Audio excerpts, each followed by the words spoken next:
ஓம் யோகிராம் சூரத்குமார நம ஓம். ஓம் யோகிராம் சூரத்குமார நம ஓம். நான் ஓசூர் பகவான் யோகிராம் சூரத்குமார் பஜனை மந்திரில் பகவான் பணியில் உள்ளவன். என் வாழ்வில் நான் மேடையில் சொற்பொழிவுகள் செய்ததில்லை. 90வது வயதில் கோர்வையாக பேச இயலுமா என்ற சந்தேகத்தால் நான் பேச எழுதி வைத்திருப்பதை வாசிக்கலாம் என எண்ணுகிறேன். தயவு செய்து தவறாக எடுத்துக்கொள்ள வேண்டாம் என தாழ்மையுடன் கேட்டுக்கொள்கிறேன். நான் முதலில் 1981ஆம் ஆண்டில் பகவானை எப்படி சந்தித்தேன் என்பதை சொல்ல வேண்டும். நான் 25 ஆண்டுகள் ஸ்ரீலங்கா, இங்கிலாந்து, ஜெர்மனி ஆகிய நாடுகளில் வாழ்ந்து படித்து வேலையில் இருந்து 1975ஆம் ஆண்டு இந்தியா வந்தேன். வந்ததும் என் நண்பர்கள் சொந்தக்காரர்களுடன் தர்மபுரியில் கூட்டாக 2 சக்கர வண்டிகள் டயர் தயாரிக்கும் கம்பெனியில் ஒரு பங்குதாரராகவும் நிர்வாகியாகவும் இருந்து வந்தேன். தொழில் சக்சஸ் ஆகவில்லை. முதலீட்டை இழந்து பல சிரமங்களுக்கு ஆளாகிவிட்டேன். பிறகு ஓசூருள் குடியேறினேன். கையில் இருந்த பணத்தில் கொஞ்சம் நிலங்கள் வாங்கி போட்டேன். அவற்றில் சட்ட ரீதியாக பிரச்சனைகள் இல்லாவிட்டாலும் பிசிக்கலி சிக்கல்கள் நிறைய இருந்தன. எப்படி சமாளிப்பது எனும் மனவேதனை என்னை வாட்ட ஆரம்பித்தது. அப்பொழுது ஒரு நண்பர் என்னை திருக்கோவிலூர் ஞானானந்தகிரி சுவாமிகள் ஆசிரமத்திற்கு சென்று வா, எல்லாம் சரியாகிவிடும் என்றார். அங்கே தங்குவதற்கு முடிவு செய்து ஒரு ரூம் போட்டு கோவிலில் ஒரு நாள் முழுவதும் அழுதமயமாய் சுற்றி வேண்டிக் கொண்டிருந்தேன். அன்று இரவு ஞானானந்தகிரி சுவாமிகள் சன்னதி முன்னால் படுத்து உறங்கிவிட்டேன். தூக்கத்தில் கனவில் சுவாமிகள் சிலையிலிருந்து ஜோதி வடிவில் ஒரு உருவம் பிரகாசித்து என்னை ஆசீர்வதித்த காட்சி கிடைத்தது. மிக்க மகிழ்ச்சி அடைந்தேன். மறுநாள் திருவண்ணாமலை சென்றேன். அங்கு என் ஆத்ம நண்பரும் நெருங்கிய உறவினருமான திரு லக்ஷ்மணன் செட்டியார் அவர்களை சந்தித்து நடந்த விவரங்களை கூறினேன். உன் கனவு மிகவும் அற்புதமானது என்றார்கள். அவர் இங்கே யோகிராம் சூரத்குமார் என்ற ஒரு பெரிய மகான் இருக்கிறார், போய் பார்க்கலாம் வா என்றார். போனோம். சுவாமி ஆங்கிலத்தில் "What makes you to come to this dirty beggar?" இந்த அழுக்கு வயதான பிச்சைக்காரனை வர காரணம் என்ன? நான் அவரிடம் சொன்னேன், "One can know God only through a guru like you." உங்களை போன்ற ஒரு குருவின் மூலம்தான் கடவுளை அறிய முடியும் என்றேன். "Why do you need a mediator in between? Why don't you pray to him straight away?" உனக்கு இடையில் ஒரு தரகர் எதற்கு? அவரை நீ நேராக வணங்க வேண்டியது தானே. I said, "It's not the right path, சுவாமி." அது சரியான முறை அல்ல சுவாமி என்றேன். என்னிடம் ஜெர்மனியை பற்றி சிறிது கேட்டார்கள். பிறகு ஆசீர்வதித்து அனுப்பினார்கள். அந்த தினத்திலிருந்து அவர் என்னை கவர்ந்து விட்டார். பின்னர் நான் தனியாகவும் குடும்பத்துடனும் அவரை பார்க்கும் வாய்ப்புகளை அதிகரிக்கலானார். போக போக எங்கள் குடும்பம் அவரது எல்லையற்ற கருணையால் எல்லா நலன்களையும் பெற்று நல்ல வழியில் செல்ல ஆரம்பித்தது. எல்லாம் வல்ல இறைவன் யோகிராம் சூரத்குமாருடன் என் ஈடுபாடு தீவிரமாக வளரலாயிற்று. ஞானானந்தகிரி சுவாமிகள் என்னை பகவான் யோகிராம் சூரத்குமாரிடம் ஒப்படைத்த விதம் மெய்சில் இருக்க வைக்கிறது. எல்லாம் பகவான் யோகிராம் சூரத்குமார் கருணை. நான் எனது 3வது மகன் அசோக்குமாரை கூட்டிக் கொண்டு அவருடைய வேலை சம்பந்தமாக சென்னை செல்ல வேண்டியது இருந்தது. அதற்கு முன்னர் பகவானை சந்தித்து அவருடைய ஆசிகளை பெற்றுக்கொண்டு செல்ல வேண்டும் என முடிவு செய்து திருவண்ணாமலைக்கு பகவானை காண சென்றோம். நாங்கள் அங்கு சென்றவுடன் பகவானை ஒருவர் பின் ஒருவராக நமஸ்கரித்தோம். பகவான் இருவர் முதுகிலும் பலமாக 3 முறை தட்டி ஆசீர்வதித்தார்கள். அது வாழ்வில் பல நல்ல திருப்பங்களை தொடர்ந்து ஏற்படுத்தி கொண்டு வருகிறது. அந்த பகவானுடைய ஸ்பரிசம் எனது மகனின் மனதில் 3 நாட்கள் தொடர்ந்து மறையாமல் இருந்ததாக அவன் சொல்லியிருக்கிறான். ஓசூரில் 1993 வருடம் ஆகஸ்ட் மாதம் முதல் பௌர்ணமி தினத்தன்று என் பால்ய நண்பரும் நெருங்கிய உறவினருமான திரு லக்ஷ்மணன் செட்டியார், நான் இன்னும் சில பக்தர்களுடன் அவர் இல்லத்தில் மாலையில் முதல் பஜனை செய்து பிரசாதம் வழங்குவது என நிகழ்ச்சியை ஆரம்பித்து பஜனையை தொடங்கி நடத்துவது என்று முடிவு செய்யப்பட்டது. பக்தர்கள் வீடு வீடாக சென்று பஜனை செய்து வரலானோம். போக போக ஓசூர் பக்தர்களின் எண்ணிக்கை அதிகரித்து கொண்டு வரலாயிற்று. வீடுகளில் செய்ய இடம் பற்றாக்குறை ஏற்பட்டு விட்டது. இதை அறிந்த பகவான் ஒரு காலகட்டத்தில் "You are conducting bhajan everywhere. ஓசூரில் ஒரு இடத்தில் பஜனையை செய்து வரவும் என்னை இந்த அடியனுக்கு அன்பு கட்டளையிட்டார்கள். ஓசூரில் கோயில் கட்டும் நோக்கம் வித்திடப்பட்டது. பெருமாள் ராஜ் ஐயாவின் சந்திப்பு. ஐயா அவர்களுக்கும் பகவானுக்கும் உள்ள நெருங்கிய தொடர்புகள், நிகழ்வுகள் பற்றி கேள்விப்பட்டேன். அவர்கள் மாபெரும் கவிஞர், ஓவியர், தத்துவ ஞானி, இன்னும் பலர். பஜனை மந்திர் கட்டுவதற்கு முன்னால் ஒரு திருவண்ணாமலை பாத யாத்திரையில் மாலை அவர்கள் இல்லத்திற்கு சென்றோம். மிக்க அன்புடன் நிறைய பரிமாற்றங்கள் நடந்தன. அன்று இரவு எங்களுக்கு உணவளித்து தங்க வைத்து மறுநாள் காலை டிஃபன் தந்து அனுப்பினார்கள். உள்ளத்தில் பதிவாகி விட்டார்கள். எல்லாம் பகவானின் ஏற்பாடுகள். பெருமாள் ராஜ் ஐயா அவர்களிடம் ஓசூர் மந்திர் உங்கள் வழிகாட்டுதலிலும் ஸ்வர்ணநாதன் நிர்வாகத்திலும் நடந்து வரும் என்று பகவான் கூறினார்களாம்.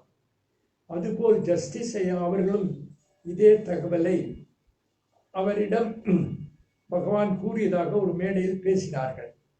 அதன்படி பெருமாள் ராஜ் ஐயா அவர்கள் 1998 மந்திர் கல்நாட்டு விழா, 2000 கும்பாபிஷேகம், 2012 2வது கும்பாபிஷேகம் மற்றும் வருடாந்திர விழாக்களுக்கும் தலைமை தாங்கி நடத்தி கொண்டு வந்தார்கள். இப்பொழுது அன்னை மகாலட்சுமி அந்த பெரும் பணியை தொடர்ந்து ஆற்றி வருகிறார்கள். பகவான் மந்திருக்கு பெயர் சூட்டி கட்டிட வேலை ஆரம்பிக்க வைத்த விதம் நான் விவரிக்கிறேன். பகவான் ஒரு நாள் என்னை மட்டும் அழைத்தார்கள். கைகளை அவர் கைகளில் வைத்து கட்டிட செலவுக்கு வைத்துக் கொள்ளவும் என்று கூறி ஆசீர்வதித்து 5 ரூபாய் நாணயம் ஒன்றை கொடுத்தார்கள். மந்திருக்கு பகவான் யோகிராம் சுரத்குமார் பஜனை என்று பெயர் சூட்டி ஆசீர்வதித்து அனுப்பி வைத்தார்கள். மட்டற்ற மகிழ்ச்சியுடன் திரும்பினேன். எது நடந்தாலும் ஜஸ்டிஸ் ஐயா அவர்களிடம் நான் சொல்லாமல் இருப்பதில்லை. பகவான் கொடுத்த 5 ரூபாய் பல லட்சங்களாக குவிந்து ஒரு சிறந்த மந்திர் ஓசூரில் உருவானது. இதற்கிடையில் ஆசிரமத்தில் ஒரு நாள் நடந்ததை சொல்ல வேண்டும். மதியம் 4 மணிக்கு மேல் இருக்கலாம். பிரதான மந்திரில் பகவான் இருந்தார்கள். ஒவ்வொருவராக கூப்பிட்டு கூடியிருந்த பக்தர்கள் முன்னிலையில் பாடச் சொல்லிக் கொண்டிருந்தார்கள்.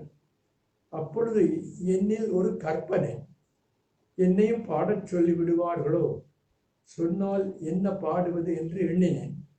நான் கொஞ்ச காலமாய் ஒரு மெட்டில் ஓம் யோகிராம் சுரத்குமார நமவோம், ஓம் யோகிராம் சுரத்குமார நமவோம் என்னும் நாமத்தை பாடிக்கொண்டு இருப்பேன்.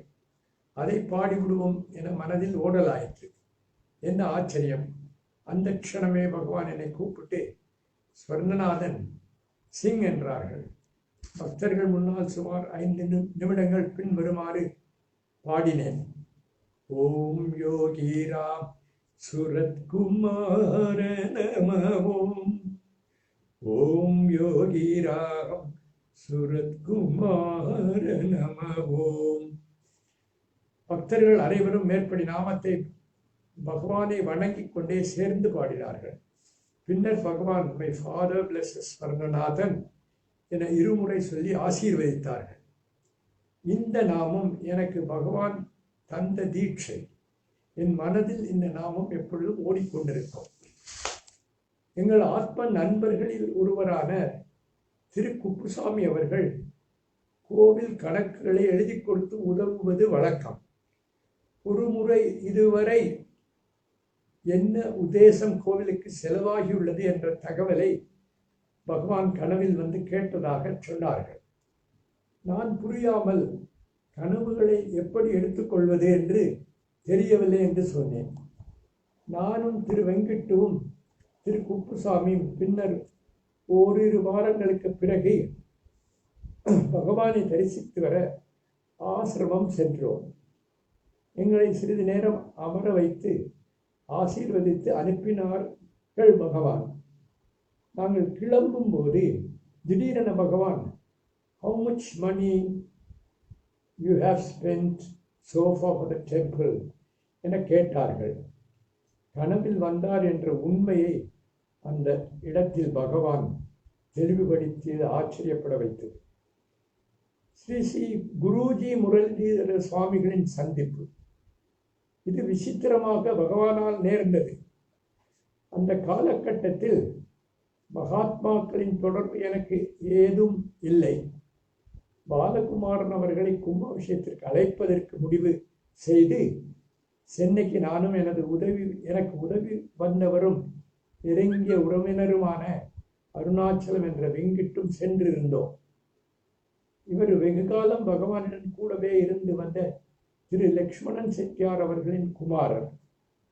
ஸ்ரீ பாலகுமாரன் ஸ்ரீ ஸ்ரீ குருஜி முரளிதர சுவாமிகளையும் அவசியம் கும்பாபிஷேகத்திற்கு அழையுங்கள் என்றார்கள்.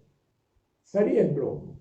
பாலகுமாரன் அவர்கள் சுவாமிகளின் இருப்பிடத்திற்கு போன் செய்தார்கள். சுவாமிகள் வெளியில் இருக்கிறார்கள் என பதில் வந்தது. மீண்டும் திரு பாலகுமாரனிடம்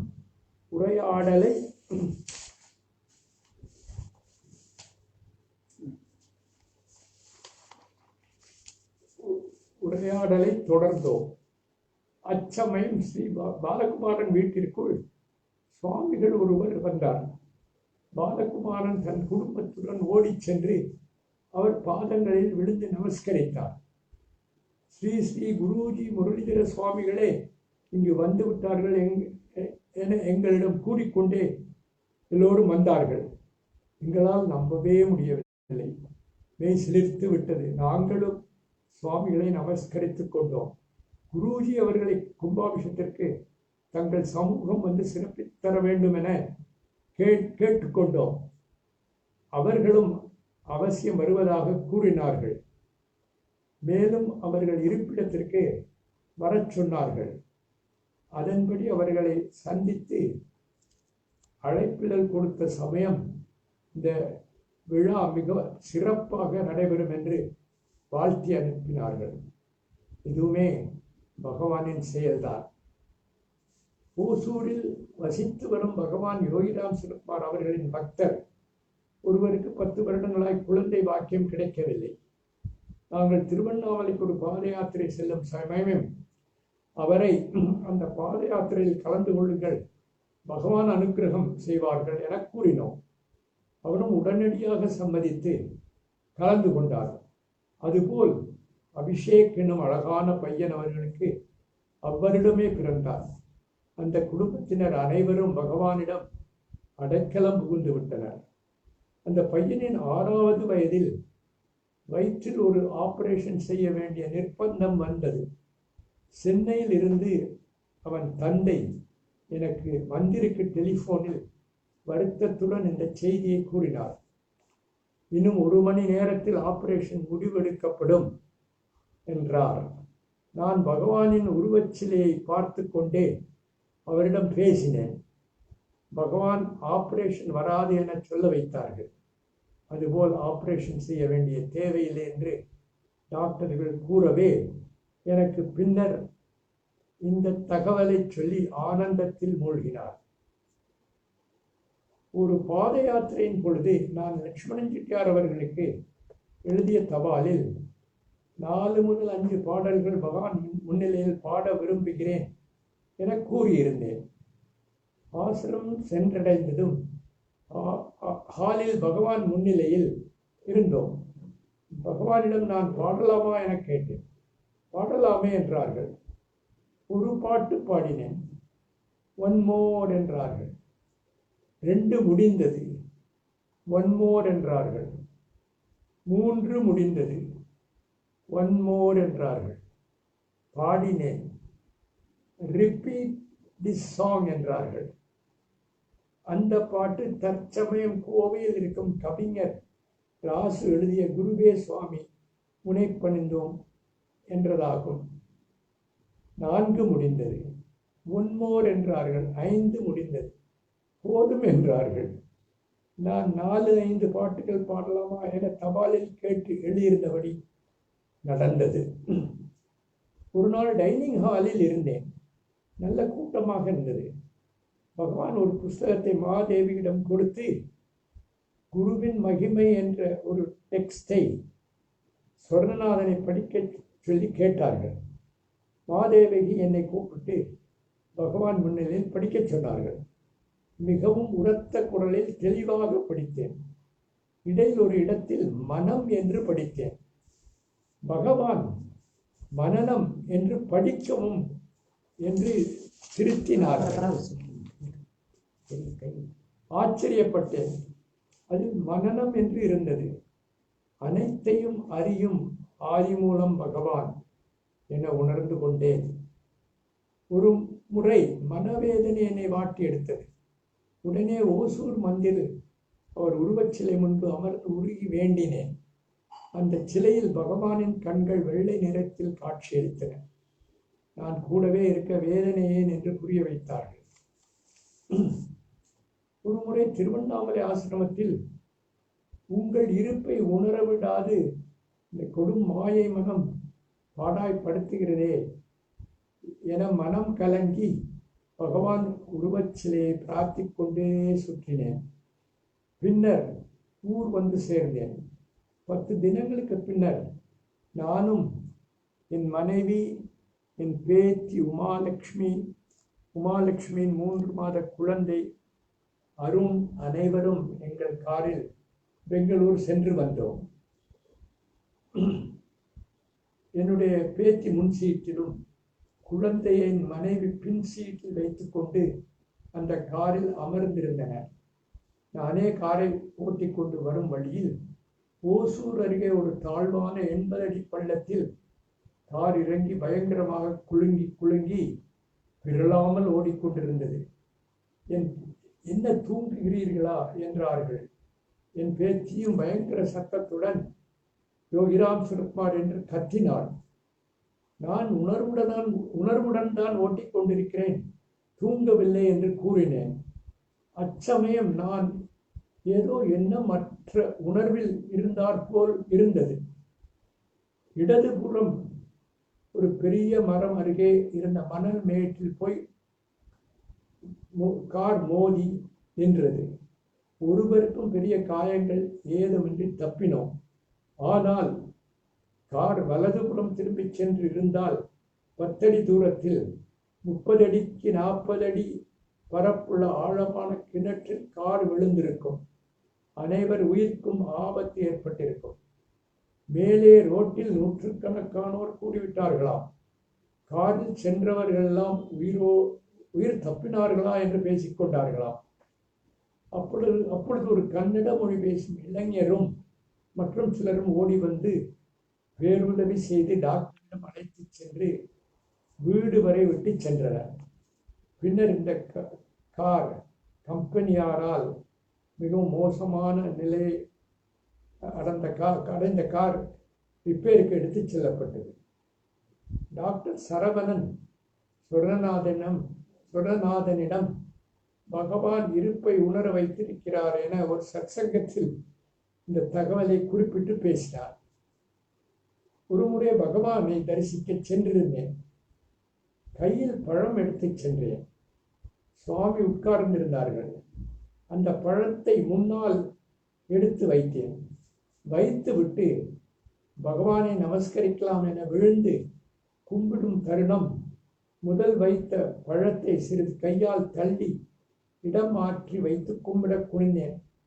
பாருங்கள், பகவானுக்கு வந்தது கோபம். அப்படி இப்படி என்று திட்டென திட்டி பேசிவிட்டார்கள்.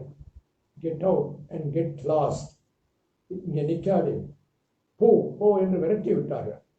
நான் அழுத வண்ணம் வெளியே வந்து நேராக தபோவனம் நித்யானந்தகிரி சுவாமிகளை பார்க்க போலாமா என சென்றேன். நடந்ததெல்லாம் அவர்களிடம் சொன்னேன். அவர்கள் இது மாதிரி ஆசீர்வாதம் ஒன்று சொர்ணநாதுக்கு பகவானிடமிருந்து கிடைப்பது அரிது, இனி எல்லாம் நல்லதே நடக்கும் என்றார்கள். பகவான் முன் நான் வைத்த பழத்தை இடம் மாற்றி வைத்திருக்க கூடாது என்றும் அது மகான்களுக்கு பல விதத்தில் பாதிக்கும் என்றும் அறியலானேன். பிறகு எனக்கு நல்லதே தொடர்ந்து நடந்து வரலாயிற்று. பின்னர் பகவானிடம் செல்லும் சமயங்களில் பிரியமாகவும் அன்பாகவும் வழக்கம் போல் பேசினார்கள். எங்கள் மகள் விஜயலட்சுமி பகவானின் அன்புக்கு பாத்திரமானவர். ஒரு முறை நான், என் மனைவி, பெரிய மகன், மகள் ஆகியோர் பகவானை தரிசிக்க சென்றிருந்தோம். பகவான் என்னுடைய மகன் ரத்னகுமாரிடம் விசிறியை கொடுத்து வீசச் சொன்னார்கள். பேசிக்கொண்டிருக்கும் சமயம் ஒரு பெண் தன் தாயாருடன் வந்திருந்தார். பகவான் உள்ளே சென்று சிறிது பணத்தை எடுத்துக்கொண்டு வந்து அந்த பெண்ணிடம் கொடுத்து 2 ராஜாஜி எழுதிய ராமாயணம் புத்தகங்களை வாங்கி கொண்டு வரச் சொன்னார். பகவான் பேனாவால் தன் பெயரை புத்தகங்களில் எழுதி ஒன்றை என் மகளிடமும் மற்றொன்றை அந்த பெண்ணிடமும் படிக்கச் சொன்னார்கள். பகவான் செய்யும் ஒவ்வொரு காரியத்திற்கும் ஏதாவது ஒரு அர்த்தம் கண்டிப்பாக இருக்கத்தான் செய்கிறது. இதை பல நேரங்களில் நாங்கள் பின்னர் நடக்கும் செயல்களை பார்க்கும் பொழுது அதன் தொடர்பை உணர்ந்திருக்கிறோம். எனது 58வது பிறந்த தினத்தை திருவண்ணாமலை ஓயாமடத்தில் மிகவும் எளிமையாக ஆகமப்படி நடத்தினோம். 40 சாதுக்களுக்கு உணவளித்தோம். ஜிலேபி வெளியில் ஆர்டர் செய்திருந்தோம். அன்று சாயங்காலம் பகவானை தரிசிக்கலாம் என முடிவு செய்து நாங்கள் வாங்கிய ஜிலேபியை எடுத்துக்கொண்டு சென்றோம். பகவானும் பிறந்த நாள் பற்றியும் அந்த ஜிலேபியை பற்றியெல்லாம் மிகவும் விசாரித்தார்கள். என் மருமகளிடம் அவள் பிறந்த வீட்டை பற்றியும் விசாரித்தார்கள். சுமார் 1 மணி நேரம் எங்களுடன் குடும்பத்தில் ஒருவராக மனம் விட்டு பேசியது எங்களுக்கு மிகுந்த மகிழ்ச்சியை அளித்தது. ஒருமுறை நாங்கள் சென்று வந்த சமயம் 45 நிமிடம் பேசிக் கொண்டிருந்தார்கள். விடைபெறும் போது எல்லோருக்கும் ஒவ்வொரு ரோஜா கொடுத்தார்கள். என் மகளிடம் 2 ரோஜா கொடுத்தார்கள். அவள் திருமணம் சில நாட்களில் நிச்சயிக்கப்பட்டது. அப்பொழுதுதான் அவளுக்கு 2 ரோஜாக்கள் கொடுத்ததன் அர்த்தம் புரிந்தது. அவளுக்கு பொருத்தமான வரன் பகவான் கிருபையால் முடிவாயிற்று. அவள் திருமண நேரத்தில் பணத்தட்டுப்பாடு திடீரென வந்ததால் நான் என் மகன் ரத்னகுமாரையும் மற்றும் அசோக் குமாரையும் பகவானிடம் திருமணம் முடிவு பெற்றதை பற்றியும் பல சிரமங்களை எப்படி சமாளிக்கப் போகிறோமோ என்பதையும் சொல்லி வர அனுப்பி வைத்தேன். பகவான் அவர்கள் விஜயலட்சுமி திருமணம் மிக சிறப்பாக நடக்கும் என்று வாழ்த்தினார்கள். அதுபோல் சென்னையில் என் சம்பந்தி ஒருவரும் நண்பர் ஒருவரும் முன் வந்து உதவியதில் திருமணம் பிரமாதமாக நடந்தேறியது. அவள் அமெரிக்காவில் செட்டில் ஆகி குடும்பத்துடன் மிக சுபீட்சமாக வாழ்ந்து வருகிறாள். எல்லாம் பகவானின் கருணை. ஒருமுறை எங்கள் மாப்பிள்ளை ராமநாதன் அவர்கள் பகவானை பார்த்து வரலாமா என்று கேட்டார்கள். சரி, போகலாம் என்று பழங்கள், பூ வாங்கினார்கள். வாங்கியதும் முதலில் பெரிய கோவிலுக்கு போய்விட்டு வரும்போது சுவாமியை பார்த்து வருவோம் என்றார்கள். நான் எப்பொழுதுமே பகவானுக்குத்தான் முக்கியத்துவம் கொடுப்பது வழக்கம். சுவாமியை பார்த்துவிட்டு கோயிலுக்கு போவோம் என்றேன். சரி என்று சொன்னார்கள். பகவானை பார்க்க சென்றோம். பகவான் வெளியே வந்து, நீங்கள் அருணாச்சலேஸ்வரரை தரிசித்து விட்டு பழம்பூக்களை செலுத்திவிட்டு இங்கு வாருங்கள் என சொல்லிவிட்டார்கள். அவர் கூறியபடி அவ்வாறு கோவிலுக்கு சென்று அருணாச்சலேஸ்வரை வணங்கி பழம்பூக்களை கோவிலில் செலுத்திவிட்டு பகவானிடம் வந்தோம். வந்ததும் பழம் பூ எல்லாம் செலுத்தினீர்களா என வினவினார்கள். ஆம் என்றோம். பின் உள்ளே அழைத்து ஆசீர்வாதம் செய்து அனுப்பினார்கள். பகவான் எதையும் முடிவு செய்து கூறுவதன் நோக்கம் அவர்களுக்குத்தான் தெரியும். எங்கள் 60ஆம் ஆண்டு சஷ்டியப்த பூர்த்தி கல்யாணம் திருவண்ணாமலையில் ஓயா மடத்தில் ஆகமப்படி சிம்பிளாக கொண்டாடினோம். அன்று மாலை குடும்ப சகிதமாக பகவானிடம் சென்றோம். எங்கள் அனைவரையும் உள்ளே அழைத்து சென்றார்கள். அந்த சமயம் பகவான் எல்லோரிடமும் நன்கு பேசினார்கள். குழந்தைகளுக்கு வாழைப்பழம் சாப்பிட கொடுத்து கொண்டே இருந்தார்கள். ஒரு குழந்தை வாந்தி எடுக்கும் வரை கொடுத்தார்கள். ஒவ்வொரு குழந்தைகளின் பெயரையும் கேட்டார்கள். ஒரு குழந்தைக்கு ஹன்ஸ் என்று கூறினோம். பெயர் சொன்ன சமயம் அவர்கள் ஒரு குழந்தைக்கு ஹன்ஸ் என்று கூறினோம். பெயர் சொன்ன சமயம் அவர்கள் அதிலிருந்து அவனை பரமஹன்ஸ் என்று கூறி எங்கள் அனைவரையும் ஆசீர்வதித்து அனுப்பி வைத்தார்கள். அவர்கள் கூறியபடி அவனை பரமஹன்ஸ் என்று அழைத்து வருகிறோம். பரமஹம்சின் 26வது வயதில் திருமணம் நிச்சயிக்கப்பட்டது பற்றி கூற வேண்டும். பேராசிரியர் திண்ணப்பன் அவர்கள் ஸ்ரீ லட்சுமணன் செட்டியார் அவர்களின் பேத்தி சாருலதாவை எனது பேரன் பரமஹன்ஸுக்கு திருமணம் செய்ய விரும்புவதாக என்னிடம் கேட்டார்கள். எனக்கு கொஞ்சம் அவகாசம் கொடுங்கள் என்று அவரிடம் கூறினேன். இதற்கிடையில் பெங்களூரில் திரு ஜனார்தனன் அவர்களை பார்க்க சென்றிருந்தேன். அச்சமயம் இந்த திருமண விஷயத்தை பற்றி சொன்னேன். உடனே அவர், நீங்களும் லட்சுமணன் செட்டியார் அவர்களும் பகவானின் தீவிர பக்தர்கள், யோசனையே வேண்டாம், இப்படி பகவான் சம்பந்தப்பட்ட விஷயத்தில் என்ன தயக்கம், உடனே பேசி முடித்துக் கொள்ளுங்கள் என சொல்லிக் கொண்டிருக்கும் தருணம் அவர் ஆபீஸில் பகவான் போட்டோவில் இருந்த பூமாலை உடன் விழுந்தது. அப்பொழுதே நான் மறுபேச்சுக்கு இடமில்லை என தீர்மானித்து இவர்கள் இருவரின் திருமணத்தையும் நிச்சயம் செய்து திருமணத்தை சிறப்பாக நடத்தினோம். சாருலதா தன் தாத்தா வீட்டிற்கு விடுமுறைக்கு திருவண்ணாமலை செல்லும் சமயங்களில் பகவானுக்கு தினம் மாலை கோர்த்து கொடுப்பது வழக்கமாக கொண்டிருந்தார். இந்த திருமணம் பகவானின் அருளாசியால் தான் முடிவு செய்யப்பட்டது. பகவான் முடித்து வைத்த திருமண தம்பதிகள்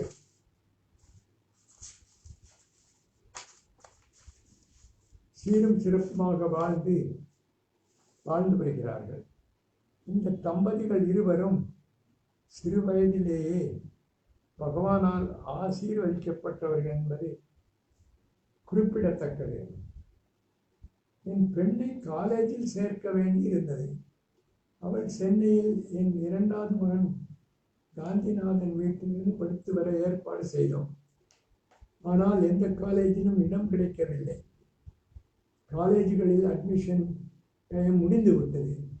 நான் அப்பொழுது திருவண்ணாமலையில் இருந்தேன். பகவானை தரிசிவிட்டு உடன் சென்னைக்கு செல்லலாம் என முடிவு செய்து பகவானிடம் சென்றேன். நான் எதுவும் பேசுவதற்கு முன் அவர்கள் ஒரு அற்புதமான சென்டென்ஸ் சொல்லி என்னை வாழ்த்தினார்கள். Your mission to Madras will be successful என்றார்கள். நான் போய் பையன் வீட்டில் இறங்கும்போது பெண்ணுக்கு Chennai Queen Mary's English literature ஒரு காலியான சீட் கிடைத்தது. இதெல்லாம் என்னவென்று சொல்வது? பகவான் ஒரு சீட் காலியாகும்படி செய்து உங்களுக்கு அட்மிஷன் கிடைக்க வழிவகை செய்திருக்கிறார்கள் என்று கேட்பதற்கு ஆச்சரியமாக இருக்கிறது. பராமகன்ஸ் என்னுடைய முதல் பையனோட மகன். அவனுக்கு யோகேஷ் என்ற ஒரு மகன் இருக்கிறான். யோகேஷின் 2.5 மாதத்தில் வயிற்றில் சில பிரச்சனைகள் இருந்தன. ஹாஸ்பிட்டல் போய் அவனை டாக்டரிடம் காண்பித்தோம். அவரும் ஹாஸ்பிட்டல் அட்மிட் செய்து ஆபரேஷன் செய்ய வேண்டும் என்று சொல்லிவிட்டார். விடாமல் யோகிராம் சுரத்குமார் சுவாமி நாமம் சொல்லி கும்பிட்டு கொண்டே இருந்தோம். சுவாமி ஹாஸ்பிட்டலில் அட்மிட் பண்ணி சாயங்காலம் ஆப்ரேஷன் பண்ணுற டைம் ஃபிக்ஸ் பண்ணிட்டாங்க. மத்தியானம் எங்கள் குடும்பத்தில் எல்லோரும் வீட்டிலிருந்து கிளம்பி ஹாஸ்பிட்டலுக்கு வந்தாங்க. ஹாஸ்பிட்டல் வாசலில் சுவாமி மாதிரியே ஒருவர் பச்சை தலைப்பாயை கட்டிக்கொண்டு உட்கார்ந்து இருந்தார். எல்லோரும் அவரை பார்த்தார்கள். யாரோ உட்கார்ந்து இருக்காங்க அப்படின்னு சொல்லிட்டு ஹாஸ்பிட்டல் உள்ள வந்துட்டாங்க. உள்ள வந்து பேசிட்டு இருக்கும்போது அவர் சாமி மாதிரியே இருக்காங்க என்பதை உணர்ந்தோம். திரும்ப வெளியே போய் பார்க்கும் வரைக்கும் அவர் அங்கேயே இருந்தார். அவர் அந்த இடத்தை விட்டு போகாமல் உட்கார்ந்து இருந்தது எங்களுக்கு ஆச்சரியமாக இருந்தது. பரமஹன்ஸிடம் மாமனார் அந்த முதியவருக்கு பழம் வாங்கி கொடுக்க சொல்ல பரமஹன்ஸின் பழங்களை வாங்கி கொடுக்க அவரும் ஒன்றுமே சொல்லாமல் கையில் பழங்களை வாங்கிட்டார். ஆப்ரேஷன் முடியும் வரைக்கும் அவரும் அங்கேதான் இருந்தார். ஆப்ரேஷன் முடிஞ்ச உடனே வெளியே போய் பார்த்தப்போ அவர் இல்லை. எங்களுடைய கவலையான அந்த சந்தர்ப்பத்தில் பகவான் கூட இருந்து ஆப்ரேஷன் முடியும் வரைக்கும் இருந்து அது நல்லபடியாக நடத்தி கொடுத்தது எங்களுக்கு பெரிய சந்தோஷத்தை கொடுத்தது. இங்கே யோகேஷ் உடல் தேறி நன்றாகிவிட்டான்.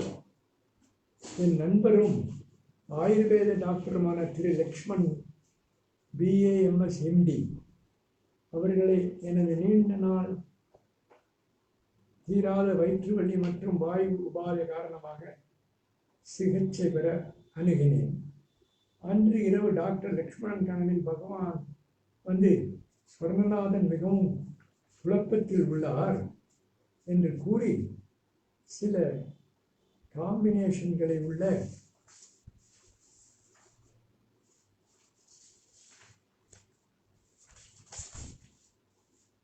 மருந்தை சொல்லிக் கொடுக்கவும் என்று அறிவுறுத்தி இருக்கிறார்கள்.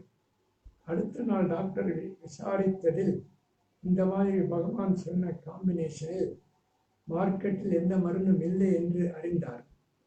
ஆனால் ஆச்சரியமாக அன்றைய ஒரு ஆயுர்வேத மெடிக்கல் ரெப்ரசன்டேட்டிவ் இந்த டாக்டரை அணித்தான் விற்பனைக்காக கொண்டு வந்த மாதிரி பாட்டில் ஒன்றை கொடுத்து பல்க் ஆர்டருக்காக வேண்டினார். டாக்டரிடம் வியாபாரத்திற்காக ஒரு சாம்பிள் பாட்டில் ஒன்றையும் கொடுத்து சென்றார். அந்த மருந்தின் காம்பினேஷனை படித்து பார்த்த டாக்டர் பகவான் கனவில் கூறிய அதே காம்பினேஷன் இடம்பெற்ற மருந்து அது என கண்டு ஆச்சரியப்பட்டார். உடனேயே இதை எனக்கு தெரிவிக்க ஆர்வம் கொண்ட டாக்டர் ஃபோன் செய்ய முயற்சித்த வேளையில் நானும் சரியாக அதே நேரத்தில் மருந்து ரெடியான கேட்கலாம் என்று ஃபோன் செய்தேன். நான் தங்களை இந்த நொடியில் தான் கூப்பிடலாம் என நினைத்தேன். என நடந்த அனைத்து விவரங்களையும் டாக்டர் கூறி பகவானின் லீலையை எண்ணி ஆச்சரியப்பட்டார். அந்த மருந்தை சாப்பிட்ட உடனே எனக்கு அப்பொழுது உள்ள தொண்டர் முற்றிலும் நீங்கிவிட்டது. பகவான் பக்தர்களை என்றும் சரியான நேரத்தில் காத்து கொண்டிருக்கிறார் என்பது ஒரு நல்ல எடுத்துக்காட்டு. எங்கள் மந்திர் குருக்கள் துருவ நாராயணா அவரின் குடும்பம் பகவானால் கொடுக்கப்பட்ட ஒரு வரப்பிரசாதம். பகவானிடம் சரணடைந்தவர்கள். வயதில் சிறியவர், வேதசாலையில் படித்தவர், பட்டதாரி, இசை வல்லுனர், தம்பி ஹரிஹரா மிருதங்க வித்வான், அப்பா திரு அச்சுதன் ஒரு தபலா மாஸ்டர், ஒரு கர்நாடக இசை குடும்பம். அவர்களால் தான் எங்கள் ராம்ஜி பஜனை குழு சிறப்பாக இயங்கி வருகிறது. இவர்கள் இசையில் எங்கள் 2 நாமாவரணம் சீடிகள் மெலோடியஸாக உருவாகியது. இடையில் சொல்ல விரும்புகிறேன், 1993ஆம் ஆண்டு முதல் பாடத் தெரியாத என்னை பகவான் இதுவரை ஓரளவு பாட வைத்துள்ளார்கள். குருக்களின் அநேக அனுபவங்களில் ஒன்றை மட்டும் சொல்ல விரும்புகிறேன். அவருக்கு ஒரு நாள் அவரது மியூசிக் எக்ஸாமுக்கு ரூபாய் 300 உடனடியாக கட்ட வேண்டிய நிர்பந்தம் ஏற்பட்டது. மதியத்திற்குள் அனுப்ப வேண்டும். ஒரு அதிசயம், அற்புதம் நடந்தது. ஒரு பக்தர் அவருடைய தாம்பாளத்தில் சரியாக ரூபாய் 300 போட்டு சென்றுள்ளார். அதை பார்த்து துருவ நாராயணன் வியந்தார். அனைத்தும் பகவானின் ஏற்பாடே. பகவானை தரிசித்து வந்த காலத்தில் சுதாமாவின் நிகழ்ந்தை சொல்ல வேண்டும். என் ஆத்ம நண்பர் வெங்கிட்டு உடன் இருந்தேன். பகவானிடம் பாடலாமா என கேட்டேன். 3 பாடல்கள் பாடி நிறுத்திக் கொண்டேன். என்னை பகவானுக்கு ஏற்கனவே தெரியும் என்பது யாருக்கும் தெரியாது. மாதேவகி, சந்திரசேகர் ஆகியவர்கள் இருவரும், இவர் பெயர் ஸ்வர்ணநாதன், இவர் ஜெர்மனியில் இருந்து ரிட்டையர்டு ஆகி வந்துள்ளார் என பகவானிடம் கூறினார்கள். பகவான் is not retired, he returned. அவர்கள் இருவரும் அதே திரும்ப சொன்னார்கள். பகவானும் திரும்ப ரிட்டர்ன்ட் என்று திருத்தமாக சொன்னார்கள். பகவானின் ஸ்டேட்மெண்ட்டில் எப்படி தவறு இருக்க முடியும்? அவர்கள் இருவரும் பேசவில்லை. பகவான் சொன்னது தான் உண்மை. அதை விவரமாக சொல்கிறேன். அந்த காலத்தில் ஜெர்மனிக்கு படிக்கச் செல்லும் வெளிநாட்டினர் படிப்பு முடிந்ததும்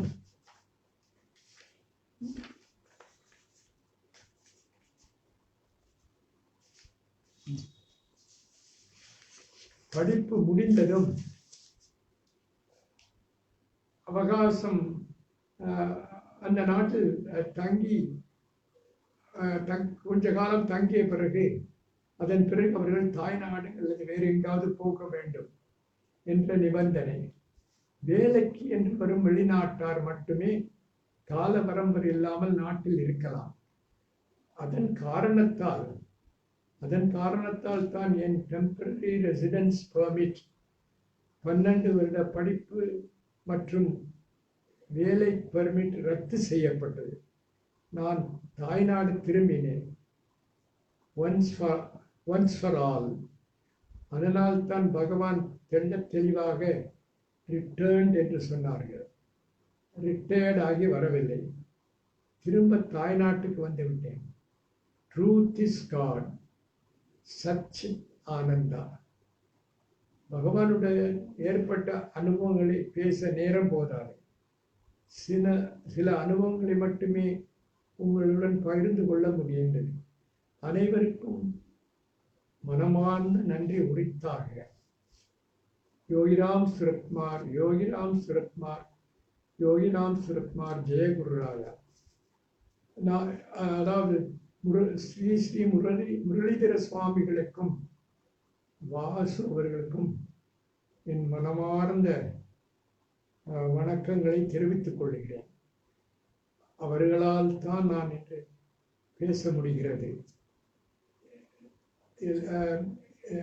யோகிராம் சுரத்குமார், யோகிராம் சுரத்குமார், யோகிராம் சுரத்குமார், ஜெய குரு ராயா.